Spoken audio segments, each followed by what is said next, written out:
দিনটি ছিল জুন মাসের 4 তারিখ। এবার ভাইকে বলছিলাম যে ভাই অনেকদিন মামা বাড়ি ছিলাম, এবার বাড়ি যাওয়ার পালা। বলছে হ্যাঁ। তো তারপর দিদির কাছে আসলাম। বড়দি সকালেই চলে গেছে, বেরিয়ে গেছে শ্বশুরবাড়িতে। আর ছোটদিকে বলছিলাম দিদি অনেকদিন মজা টজা করলাম, আমার এবার বাড়ি যেতে হবে। দিদি বলছে হ্যাঁ রে বোন, মনটা অনেক খারাপ লাগবে, তুই চলে যাবি। তো ফাইনালি রেডি হয়ে বসেছিলাম। তো তারপরে দেখি হঠাৎই বৃষ্টি নামলো, আর মনটাও বেশ একটু একটু খুশি হলো যে আরও একটু খালি মামা বাড়িতে ওয়েট করে যেতে পারবো।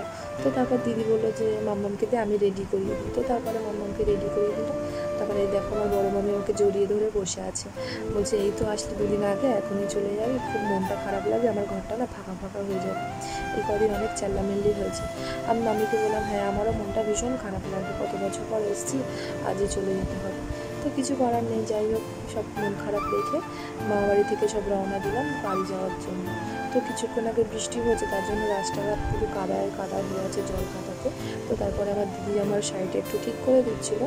তো তারপরে ফাইনালি টোটোওয়ালা চলে আসলো। তারপরে স্টেশনের দিকে রওনা দিলাম, মামিকে আর দিদিকে টাটা দিয়ে।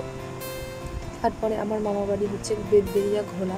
তো ওখান থেকে অনেকেই আমার ভিডিও দেখো, আর অনেকেই আমার আত্মীয় স্বজন ওখানে থাকো। তো প্লিজ আমাকে কমেন্ট করে জানিও, আর আমার ভিডিও তোমাদের কেমন লাগে সেটাও আমাকে কমেন্ট করে জানিও। আর তোমরা কে কোথা থেকে আমার ভিডিও দেখো সেটাও প্লিজ আমাকে কমেন্ট করে জানিও।